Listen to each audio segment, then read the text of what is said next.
एक average number गिनते हैं ना तो 3000 प्लांट तो आपको प्रोडक्शन देंगे ही देंगे, मतलब 12 टन तो आपका पक्का ही पक्का है। फिर आप अच्छी ट्रीटमेंट करते हो, अच्छे प्लांट मेंटेन करते हो, उसका 3 किलो से आगे 3.5-4 किलो ले जाते हो तो 12 का 15, 16, 17, 18, 20, 25 तक आप प्रोडक्शन ले जा सकते हो। मान लो कि जो ये डिस्टेंस फॉलो नहीं करते हैं, जिस वैरायटी के हिसाब से जितना अंतर रखना चाहिए, तो उसको क्या नुकसान हो सकते हैं, और डिस्टेंस मेंटेन किया तो क्या फ़ायदे हो सकते हैं? डिस्टेंस मेंटेन करते हो तो एक आप जेनेटिक पोटेंशियलिटी तय हो जाती है कि अभी इसका कैपेसिटी 22 टन का तो है, अभी 22 टन में से आप कितना ले सकते हो, आप कितनी मेहनत कर सकते हो।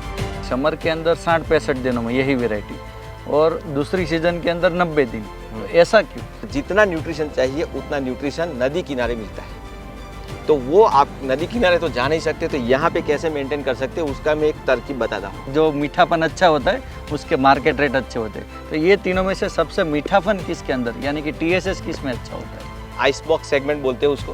कहने का मतलब ये है कि आपको जेनेटिक पोटेंशियलिटी पे ले जाना मेरा काम, जेनेटिक्स अच्छा देना वो ब्रीडिंग वालों का काम है। तो क्या एक दो ऐसी कोई किस्म है कि जो अच्छा सा मार्केट यील्ड देती हो, या उसका मार्केट प्राइस अच्छा मिलता हो, या उसका प्रोडक्शन भी अच्छा मिलता है, ऐसी एक दो किस्म कोई? अभी मेरा जिस पे भरोसा है मैं बात करूंगा रेड बेबी की। 10-12 टन तो सबका आएगा, लेकिन उस 12 टन से 25 टन पे कैसे ले जा सकते हो वो ट्रीटमेंट मैं आपको बताऊंगा। नमस्कार किसान भाइयों, मैं हूं आपका अपना AgroStar agri doctor Prayag Golakiya. AgroStar India YouTube channel में आप सभी का हार्दिक स्वागत है। और जैसे कि आप सभी लोगों ने एग्रोस्टार इंडिया यूट्यूब चैनल को प्यार देने के लिए और 2 लाख सब्सक्राइबर पूरे करने के लिए आप सभी किसान भाइयों का हम तहे दिल से एग्रोस्टार की ओर से धन्यवाद करते हैं। और जैसे कि आप सभी लोगों ने मस्टर्ड के अंदर जो है कांदा का वीडियो, जो है चिली का जो वीडियो है, उसको बहुत अच्छा सा प्रतिसाद दिया, और उसी की वीडियो के लिए कई सारे किसान भाइयों का ये भी कमेंट आता था कि सर अभी जो रबी सीज़न में वाटरमेलन की खेती आने वाली है या तरबूज की खेती, उसके ऊपर कुछ अच्छा सा वीडियो बनाए। तो आज हमारी इस खास पेशकश के अंदर 20 सालों से भी जिसको ज़्यादा एग्रीकल्चर इंडस्ट्री का अनुभव है, खेती का अनुभव है, वैसे एग्रोस्टार एग्री डॉक्टर हमारे तुषार भट्ट साहब हमारे साथ है, जो वाटरमेलन यानी कि जिसको देसी भाषा में तरबूज भी बोलते हैं, कई क्षेत्रों में मतीरा के नाम से भी जाने जाते हैं, तो उसके अंदर ज़्यादा प्रोडक्शन लेने की तकनीक के बारे में बात करेंगे। और किसान भाइयों अंत तक जुड़े रहिए, क्योंकि एक एक स्टेप इतना इम्पोर्टेंट और बेनिफिशियल है। अगर एक भी आपने मिस किया तो जो ज़्यादा प्रोडक्शन लेने की तकनीक है उससे आप मिस ना हो जाओ, और इस रबी सीज़न में आप बहुत अच्छा सा प्रोडक्शन लो। तो सर आपका बहुत बहुत वेलकम है। और तुषार सर को सुनने से पहले अगर आपने अभी एग्रोस्टार यूट्यूब इंडिया चैनल को सब्सक्राइब नहीं किया है तो सब्सक्राइब कीजिए, लाइक कीजिए, और मैक्सिमम किसानों तक ये जानकारी को पहुंचाइए। तो सर जैसे कि हमारे किसान भाइयों का एक बहुत बड़ा सा प्रश्न रहता है कि तरबूज के अंदर सबसे अच्छा और बेस्ट प्रोडक्शन लेने के लिए क्या क्या तकनीकें हो सकती है, वो थोड़े विस्तार से बताइए। तो नमस्कार किसान भाइयों, फिर से मैं आपका, प्रयाग जी ने तो बताया है लेकिन फिर से मैं आपका धन्यवाद करता हूं कि एग्रोस्टार इंडिया यूट्यूब चैनल को आपने बहुत सराहा है, बहुत ही फैलाया है, बहुत ही लाइक की है, बहुत ही कमेंट दी है, और 2 लाख से ज़्यादा सब्सक्राइबर अभी आ चुके हैं। मुझे बहुत खुशी होती है आप सबको बताते हुए। तो किसान भाइयों और भी किसानों के साथ आप शेयर कीजिए। तो शुरुआत करते हैं तरबूज यानी वाटरमेलन की। वाटरमेलन जैसे कि ये आप प्लॉट मेरे पीछे देख रहे हो, वो तरबूज का प्लॉट है। उसमें प्रोडक्शन बढ़ाने के लिए केवल प्रोडक्शन अकेला ज़रूरी नहीं है, प्रोडक्शन के साथ क्वालिटी, क्रिस्पीनेस वो भी बहुत इम्पोर्टेंट मायने रखती है। वाटरमेलन में, तरबूज में जो रोग कीट वगैरह जो आते हैं उसका मैनेजमेंट बहुत अच्छी तरह से जानते हो आप, लेकिन मेरे हिसाब से किसान भाई वाटरमेलन का जो ये फसल है, फसल को मैनेज करने में कहाँ कहाँ गलती करते हैं और कहाँ कहाँ गलती बहुत भारी पड़ती है, और कहाँ कहाँ पे चूक हो सकती है वो मैं आपको बताऊंगा। मतलब कि प्रोडक्शन यूं ही कुछ चीज़ें या स्प्रे करने से नहीं हो जाएगा, बट एक छोटे छोटे पासों का भी ध्यान रखना पड़ता है। बहुत अच्छी सी और बड़ी बात की। तो सर ये कौन कौन से पासा है या कहीं कहीं जगह पे ध्यान रखना चाहिए, उसके लिए कुछ विस्तार से बता सकते हैं? तो हम शुरुआत करते हैं पहले प्लांटिंग डिस्टेंस। प्लांटिंग डिस्टेंस है ज़्यादातर किसान भाई अपनी सहूलियत के हिसाब से करते हैं, लेकिन उसमें 3 तरह के वाटरमेलन की वैरायटी आज मार्केट में उपलब्ध है। जो 3 तरह की वाटरमेलन की वैरायटीज़ है, टाइप्स, सेगमेंट जिसको बोलते हैं, वो पहला सेगमेंट है जिसको बोलते हैं बड़ा वाला ड्रैगन, बेंगलोरी। बड़ा आता है, ऊपर चटापटा आता है, या तो चटापटा नहीं आता, हरे रंग का आता है, jubilee Oval segment, jubilee Oval भी बोलते हैं, लेकिन उसमें चटापटा पट्टा भी आता है, पट्टा नहीं भी आता, अलग अलग आता है। ओके। दूसरा सेगमेंट है फुटबॉल सेगमेंट, एकदम राउंड आता है। ओके। जो पहला वाला सेगमेंट है वो 8 किलो से लेके 12 किलो तक का होता है। ये जो गोल वाला है वो लगभग 5 किलो से लेके 8-10 किलो तक का होता है। और तीसरा होता है जो बहुत छोटा सा है, आइस बॉक्स सेगमेंट बोलते हैं उसको, जो एक न्यूक्लियर फैमिली जो आजकल शहरों में जो कुटुंब है कि मियाँ बीवी और 2 बच्चे, उनके लिए मतलब 2-2.5 से 3 किलो का। अभी एक नया सेगमेंट आया है जो 4 से 5 किलो का है, जो भी आइस बॉक्स का ही है लेकिन थोड़ा बड़ा है, ट्रांसपोर्टेशन में इजी है, इसलिए वो बड़ा सेगमेंट भी चलता है। तो कुल मिला के 3 सेगमेंट है, लेकिन आप 4 सेगमेंट गिन सकते हो।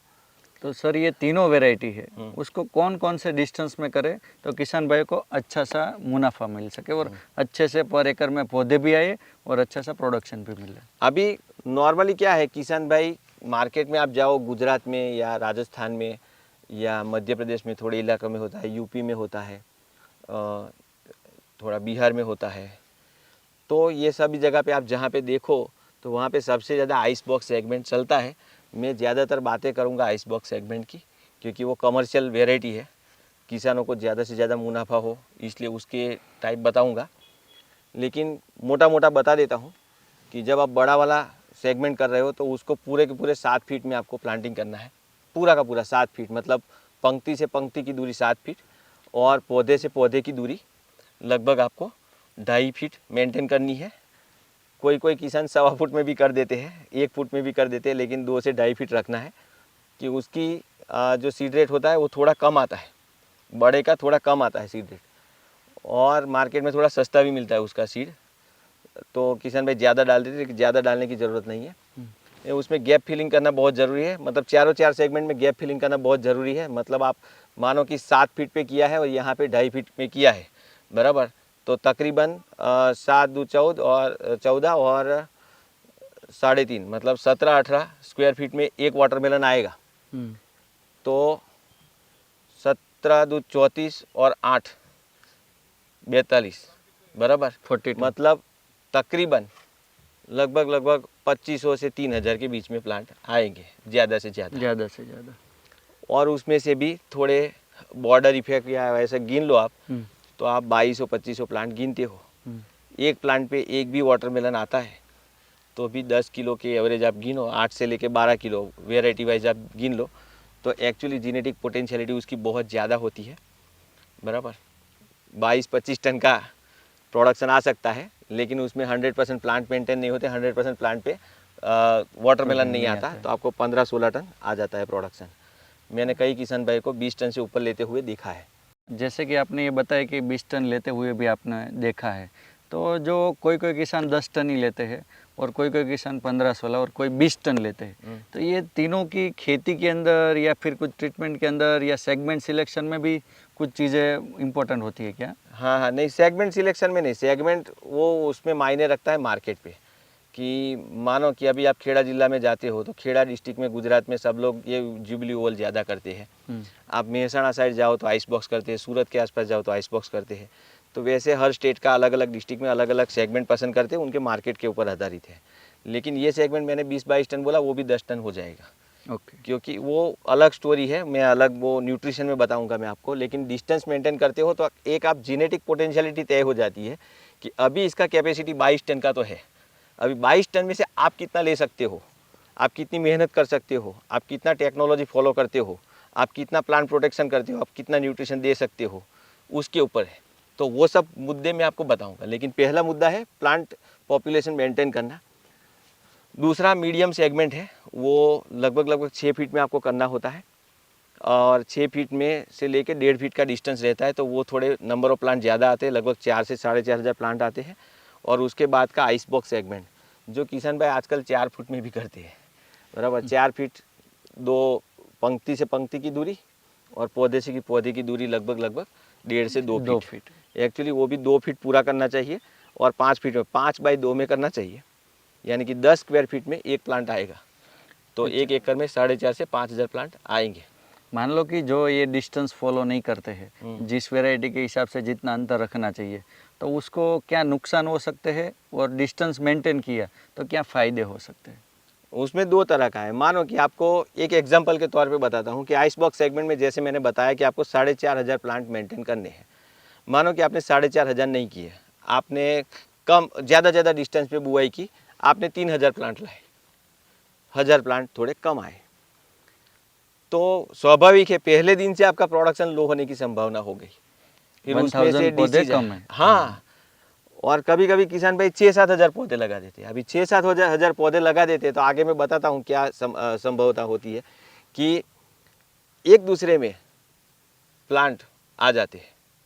मतलब ये प्लांट है, ये दूसरा प्लांट है, तीसरा प्लांट है, वो सामने से आया 3 प्लांट, तो ऐसे मर्ज हो जाते हैं।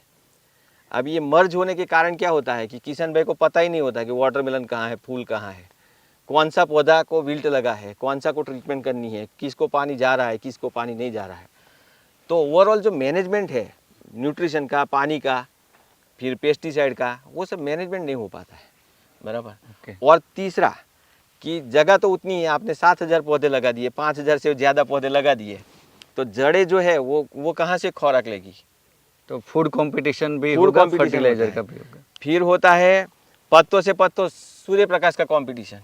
मतलब ये एक पत्ता दूसरे पत्ते पे ढका हुआ है तो उसको पूर्णतः सूर्य प्रकाश नहीं मिलेगा, तो फिर एक्चुअली तो बढ़ता किस है, वाटरमेलन में होता क्या है, पानी। पानी में क्या होता है, शुगर, बराबर। तो शुगर कहाँ से आती है, सनलाइट से बनके हाँ, तो खुराक। सनलाइट से शुगर बनती है। तो सनलाइट से शुगर बनी नहीं तो आप क्या होगा, पानी अकेला भरा रहेगा, तो पानी थोड़ा आपको टेस्ट देगा, तो क्वालिटी नहीं आएगी, भरेगा नहीं पूरा जो वजन जो आप बोलते हैं आइस बॉक्स सेगमेंट का 2.5-3 किलो आना चाहिए, बड़ा आइस बॉक्स 5 किलो आना चाहिए, उससे बड़ा फुटबॉल 8 किलो आना चाहिए, उससे बड़ा वो 10 किलो आना चाहिए, तो वो उसकी कैपेसिटी है उतना तो पैदा नहीं कर सकता फिर। तो ये प्रॉब्लम आने की संभावना रहती है। और इसमें से सर एक बहुत अच्छा सा, जैसे कि आपने पानी है और शुगर से भरता है, तो ये तीनों सेगमेंट बताए। एक जुबी लेवल 8 से 10 किलो का, एक शुगर बेबी 5 से 8 किलो का, और 2.5 से 3 किलो का आइस बॉक्स।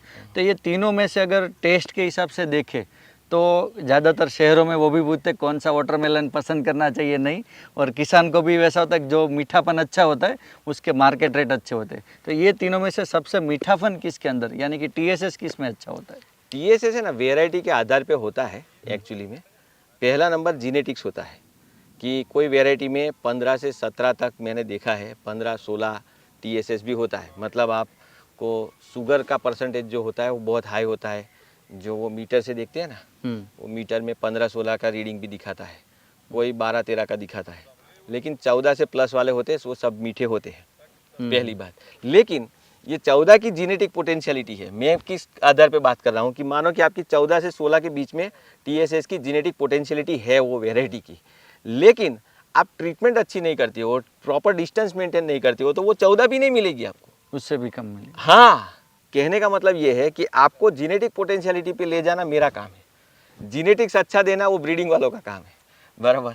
मतलब आपने वेराइटी सिलेक्ट कर दी, कोई भी एक वेराइटी पकड़ लो कि आपने एक वेराइटी पसंद कर ली जिसका TSS 15 है, लेकिन 15 लाने के लिए आपको कुछ मेहनत करनी पड़ेगी, कुछ करना पड़ेगा, कुछ एग्रोनॉमी जो प्रैक्टिस है वो करनी पड़ेगी, तो मैं उसकी बात कर रहा हूँ। तो ice box segment normally 5 feet के डिस्टेंस पे और यहाँ पे 2-2 फीट के डिस्टेंस पे, 1.5 से 2, ज़्यादा नहीं, कम से कम 1.5, ज़्यादा से ज़्यादा 2, उतने डिस्टेंस पे आप लगाते हो। तो 5 बाई 1.5 पे अगर लगाते हो आप, बराबर, तो 7.5 स्क्वायर फीट पे एक पौधा आता है। तो मतलब ज़्यादा से ज़्यादा 6,000 पौधे आएंगे, और कम से कम आपको 10 फीट पे लगाते हो तो 4,200 पौधे आएंगे। मतलब 4.5 से लेके 7.5 के बीच में मेंटेन करना है। चाहिए। ये सर आपने बोला कि डिस्टेंस तो मेंटेन करना चाहिए, बट कई सारे किसान भाइयों का ऐसा भी प्रश्न हो सकता है कि अभी शुगर बेबी और आइस बॉक्स सेगमेंट का बता रहे कि उसके ऊपर ज़्यादा बात करेंगे और 80% किसान वही लगाते हैं। तो क्या एक दो ऐसी कोई किस्म है कि जो अच्छा सा मार्केट यील्ड देती हो या उसका मार्केट प्राइस अच्छा मिलता हो या उसका प्रोडक्शन भी अच्छा मिलता है, ऐसी एक दो किस्म कोई? आपने जो प्रश्न पूछा है उसका सिंपल आंसर ये है कि बहुत सारी वैरायटी उपलब्ध है। अभी मेरा जिस पे भरोसा है, मैं बात करूँगा रेड बेबी की। तो ये जो रेड बेबी वैरायटी है उसका आप अच्छी तरह से डिस्टेंस मेंटेन करते हो, बराबर, और मैं जो बताता हूँ वो प्रैक्टिस फॉलो करते हो। मतलब लैंड प्रिपरेशन की, डिस्टेंस मेंटेन किया, लैंड प्रिपरेशन किया, मल्चिंग किया, उसके ऊपर ड्रिप वगैरह सब कुछ लगा के आपने, उसके बाद का जो मैं पूरा का पूरा ब्यौरा देने जा रहा हूँ, तो वो सब जब मेंटेन करते हो तो उसका प्रोडक्शन 15 से लेके 20 टन आने की संभावना है। उसका मैं आपको सिंपल कैलकुलेशन बताने जा रहा हूँ कि जैसे कि मैंने बताया, कम से कम आपके 4,500 प्लांट आपको मेंटेन करने हैं पर एकड़।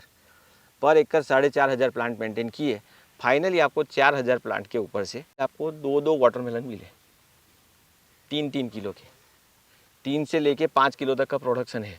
मैं आप मिनिमम गिनते हम कि आपके 4,000 पौधों में से आपने 2 वाटरमेलन, 8,000 वाटरमेलन, बराबर, 8,000 वाटरमेलन 3 किलो के लिए, तो जेनेटिक पोटेंशियलिटी तो 25 टन की हो जाती है, बराबर। लेकिन उसमें क्या होता है कि सभी पौधे 2 पैदा नहीं करते, पहली बात। दूसरे, हमने जो 4,000 गिने हैं तो 4,000 पौधों में से कोई विल्टिंग आएगा, किसी को न्यूट्रिशन कम होगा, किसी को बॉर्डर इफेक्ट आएगी। बॉर्डर इफेक्ट पता है ना आपको कि जो बॉर्डर पे प्लांट होते हैं उसमें थोड़ा प्रोडक्शन कम आता है क्योंकि डिसीज उसमें पहले लगता है, पेस्ट ज़्यादा लगती है उसमें, तो बॉर्डर इफेक्ट आएगी। ऐसा करते करते आप एक एवरेज नंबर गिनते हैं ना, तो 3,000 प्लांट तो आपको प्रोडक्शन देंगे ही देंगे। और 2 वाटरमेलन का हम 1.5 कर देते हैं, 1.5, तो 15 तारीख 45, मतलब 4,500 नंग वाटरमेलन आपको मिलेंगे। और वो कम से कम एवरेज 3 किलो वजन दे देगा, मतलब 12 टन तो आपका पक्का ही पक्का है। फिर आप अच्छी ट्रीटमेंट करते हो, अच्छे प्लांट मेंटेन करते हो, उसका 3 किलो से आगे 3.5-4 किलो ले जाते हो, तो 12 का 15, 16, 17, 18, 20, 25 तक आप प्रोडक्शन ले जा सकते हो, बराबर। मतलब कुछ ना एवरेज ट्रीटमेंट करो तो भी 12 टन तो मिल आ ही ही जाएगा, 12 टन तो आ ही जाएगा। तो कहने का मतलब ये है कि आपको क्या करना है। अभी हम जो बात करेंगे ना वो पूरी की पूरी ऐसी बात है कि 10-12 टन तो सबका आएगा, 10-12 टन तो सबका आएगा, लेकिन उस 12 टन से 25 टन पे कैसे ले जा सकते हो वो ट्रीटमेंट मैं आपको बताऊंगा। तो अंत तक बने रहे। उसके लिए मेजर पॉइंट है प्लांटिंग, जो मैंने अभी बता चुका हूँ। डिस्टेंस, उस डिस्टेंस पे जब आप लाइन बनाते हो, बराबर, तो लाइन के अंदर क्या फर्टिलाइज़र डालना है, बेसल डोज में फर्टिलाइज़र पहले ही डाल देना है, देर करनी नहीं है। तीसरा, ग्रोथ होता है उसके बाद में 2 एग्रोनॉमी प्रैक्टिस है, वो ग्रोथ में 2 एग्रोनॉमी प्रैक्टिस करनी है, वो नहीं किया तो प्रोडक्शन नहीं आएगा, बराबर। 2 एग्रोनॉमी प्रैक्टिस। तीसरा, उसको कीट और रोग से बचाना है। चौथा, उसमें आप न्यूट्रिशन मैनेजमेंट पहले तो आपने कर दिया, बाद में क्या करना है, बराबर। उसको पौधे को मजबूत कैसे बनाना है उस टाइम पे देखना है। पानी का मैनेजमेंट बहुत इंपॉर्टेंट है, बराबर। छठा, पानी का मैनेजमेंट आपको करना है, बराबर। तो ये टोटल 6 मुद्दे हैं, मैं एक एक करके हम चर्चा करेंगे, तो बराबर। जैसे कि आपने ये 6 इम्पोर्टेंट पॉइंट बताए, तो प्लांटिंग का आपने सबसे अच्छा बताया, और उसके बाद सबसे बेस्ट आपने जो एक वर्ड बताया कि भाई बेजल के अंदर तो फर्टिलाइज़र डालना ही डालना है और वो सबसे क्रिटिकल है। तो सर कौन से ऐसे फर्टिलाइज़र और कैसे मिक्सचर बनाए और 1 एकड़ में क्या क्या फर्टिलाइज़र दे तो शुरुआत से पौधे का वृद्धि विकास अच्छा होगा? आपको वाटरमेलन की खेती आज अच्छी करनी है ना, तो आप थोड़ा 20 साल पहले चले जाइए, 25 साल 30 साल पहले चले जाइए, बराबर। वो खेती कैसे होती थी? वो दरिया किनारे पे या नदी किनारे पे जो वो मिट्टी के वो कांप वाली मिट्टी होती थी और भरती ओर से जो पानी आता था, और फिर वहाँ पे जब पानी चला जाता फिर बुआई करते थे और उसी पानी से पक जाता था। खरबूजा और वाटरमेलन और ककड़ी भी तो अभी भी देखने को मिलती है कहीं के क्षेत्रों में, बट वाटरमेलन अभी इतना नहीं दिखता है, अभी थोड़ा बहुत। तो वो नदी के कंप वाला सिस्टम यहाँ पे कैसे मेंटेन करें, वो तरकीब है, तरकीब है। बराबर। क्योंकि नदी के कंप, नदी का जो पानी आता है वो बहुत सारे न्यूट्रिशन लेके आता है। नदी की रेत होती है, वो दो बातें बहुत ही इंपॉर्टेंट है। नदी की रेत के अंदर जो जड़ें चलती है वो इक्वल डिस्टेंस पे हर जगह पे चलती है। पानी ढूंढने के लिए थोड़ी नीचे भी जाती है, बराबर। और न्यूट्रिशन ऑर्गेनिक फॉर्म में बहुत सारा न्यूट्रिशन अंदर होता है, तो धीरे धीरे धीरे धीरे धीरे उसको न्यूट्रिशन कंटिन्यूस फ्लो में जाता है, बराबर। तो एग्जैक्ट वाटरमेलन को जितना पानी चाहिए उतना पानी और जितना न्यूट्रिशन चाहिए उतना न्यूट्रिशन नदी किनारे मिलता है। तो वो आप नदी किनारे तो जा नहीं सकते, तो यहाँ पे कैसे मेंटेन कर सकते हो उसका मैं एक तरकीब बताता हूँ। कि जैसे जैसे यहाँ पे आप देख सकते हो कि यहाँ पे बेड बनाया है, रेस बेड। और रेस बेड बनाने से पहले खेतर जब प्लेन होता है उसको प्लैंक मार के, समर मार के प्लेन कर देते हैं, तब उसमें लाइन बनानी है, निशानी करनी है। चाहे तो आप चूना का लाइन निशानी खींचते करके रखो रस्सी से। इसमें बहुत मेहनत पड़ती है, लेकिन आप करो कि आपको 5 फीट के अंतराल पे आप लाइन बना दो, बराबर। कि इसी लाइन पे आपको वाटरमेलन आने वाला है। अभी वहाँ पे आपको एक छोटा सा चरी बना के, लाइन बना के, निशानी करके वहाँ पे फर्टिलाइज़र डालना है। अभी कौन सा फर्टिलाइज़र डालना है तो मैं उसका रेशियो बताता हूँ। आपको ऐसा लगेगा कि बहुत महंगा है, लेकिन मैं बता देता हूँ। आपको सही लगे तो आप करना, नहीं सही लगे तो मत करना। लेकिन वाटरमेलन अगर आप अभी रबी सीजन में लगाते हो तो 90 से 95 दिनों में प्रोडक्शन आता है, बराबर। और वही वाटरमेलन, यही वेराइटी अगर आप मार्च महीने में लगाते हो तो 65 से 70 दिनों में प्रोडक्शन आता है। तो खास करके आपने बताया कि समर के अंदर 60-65 दिनों में यही वैरायटी, और दूसरी सीजन के अंदर 90 दिन, तो ऐसा क्यों? वो प्रश्न अच्छा हुआ आपने पूछ लिया। वो एक्चुअली वो क्या होता है कि पूरा का पूरा जो रोल है वो सूर्य प्रकाश का है। आप देखो कि विंटर में, अभी रबी सीजन में सूर्य प्रकाश का जो टोटल पीरियड होता है, मतलब सूर्योदय हुआ और सूर्य अस्त हुआ, वो 7 से 9 घंटे का होता है, बराबर। और वहीं जब आप जैद में जाते हो, समर में जाते हो, तो सूर्योदय से लेकर सूर्यास्त तक का समय होता है 12 से 14 घंटे। तो आपको 4 से 5 घंटे हर रोज़ ज़्यादा मिलते हैं, तो उसको ग्रोइंग डिग्री डेज बोलते हैं, GDD। तो ग्रोइंग डिग्री डेज के हिसाब से वैज्ञानिक तौर पे मैंने बताया, लेकिन सिंपल ऐसा गिनो आप कि विंटर में आपको 7 घंटे मिलते हैं और समर में 12 घंटे मिलते हैं, तो 5 घंटे ज़्यादा मिलते हैं। मतलब एक हफ्ता आप निकालो तो साथ ही 49 घंटे मिलते हैं, 49 घंटे मिलते हैं आपको।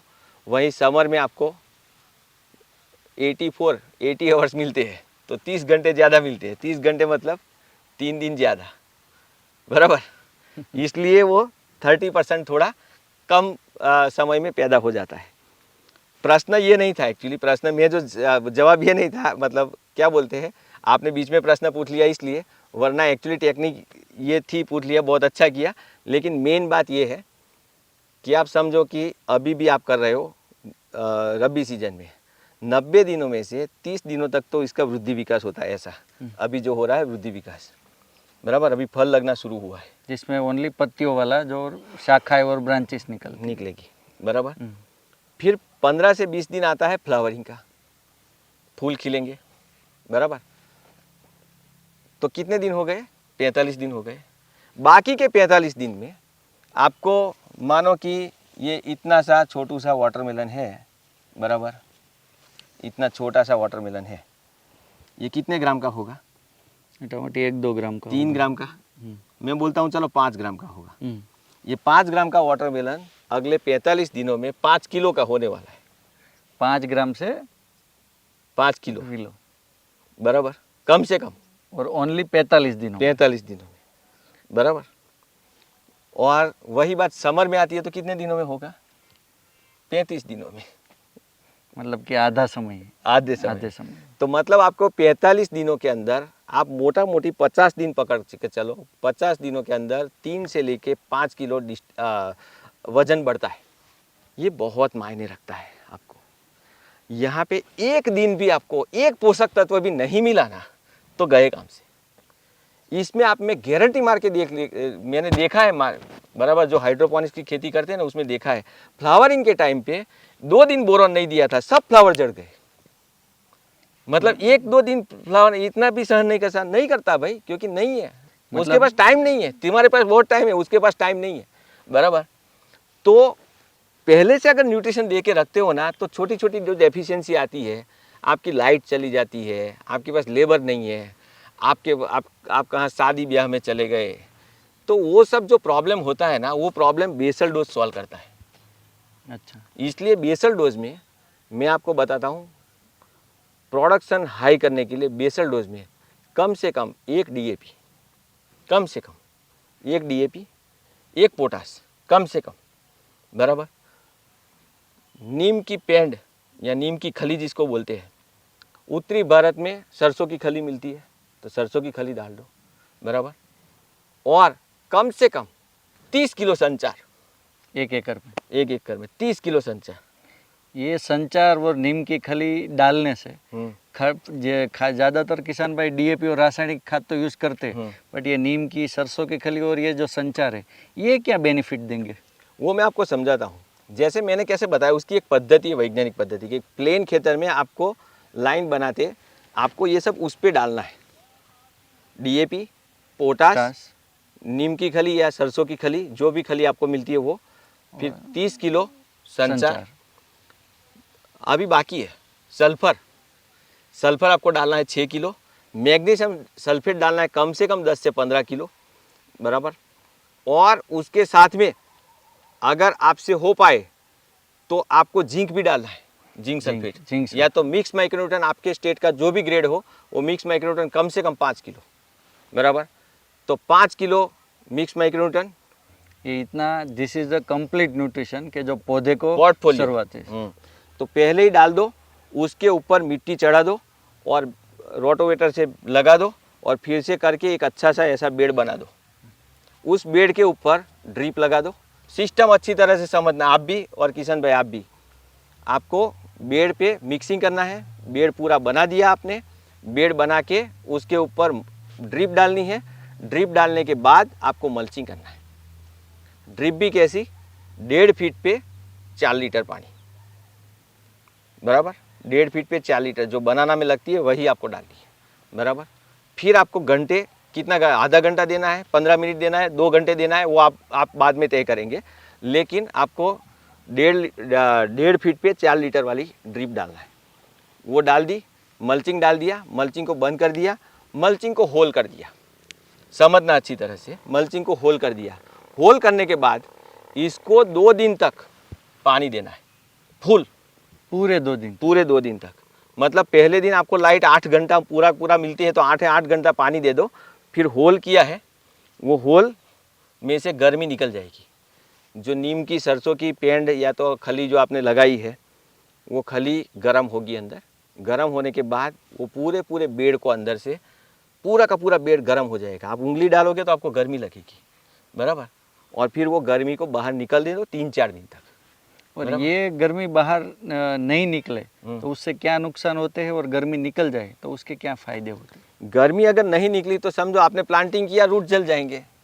अच्छा, शुरुआत से पौधा जल जाएगा। रूट को 20 से लेके 35 डिग्री टेम्परेचर चाहिए ग्रो होने के लिए। आपका टेम्परेचर होगा 40-45 डिग्री, रूट जल जाएंगे, पहले से ही विकास रुक जाएगा।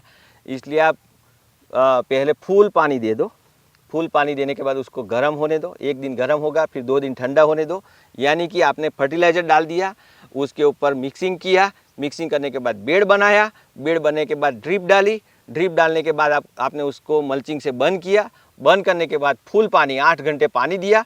अगर 8 घंटा पानी नहीं है तो 2 दिन तक पानी दो। फुल्ली बेड भीग गया, भीगा हुआ बेड, बराबर, उसमें गर्मी होगी। फिर आपने होल बना दिया, होल बना के 2 दिन छोड़ दो, पूरा का पूरा गर्मी बाहर निकलेगा। फिर 2 दिन, 3 दिन, 4 दिन लगे तो 4 दिन रुको, बराबर। लेकिन उसमें वापसा कंडीशन आने दो। वापसा कंडीशन आती है तब प्लांटिंग करना, बराबर। चाहे बीज से प्लांटिंग करो, चाहे पौधा डायरेक्ट प्लांटिंग करो, लेकिन आपको ये प्रोसेस कंप्लीट करनी है। ये प्रोसेस आपकी कंप्लीट हो गई तो आप न्यूट्रिशन मैनेजमेंट में 50% जीत गए। मतलब कि यहाँ पे अगर आपने बुआई के समय खाद डाल दिए तो आपका 50% काम हो गया। मान लो न्यूट्रिशन का 50% काम हो गया, बराबर। अब ये करने से ना और भी बहुत फायदे हैं। जैसे आपने बताया कि गर्म होके ठंडा होने से क्या फ़ायदा है, तो ज़मीन में पुराने जो अवशेष है, बराबर, फंगस के, स्क्लेरोशियम जैसे होती है, फ्यूजेरियम होती है वो सब जल के खाक हो जाएगी। यानी कि जो काली जड़ वगैरह की जो समस्या शुरुआत में उखेड़ा वगैरह आती है वो कम आती है। वो कम आएगी क्योंकि उसकी फंगस मर गई। मतलब कि फिर पेस्टिसाइड और फंजीसाइड का खर्चा भी थोड़ा बहुत थोड़ा कम हो होगा, जाए। एक आध दो ड्रेंचिंग कम मारने पड़ेंगे। मारेंगे।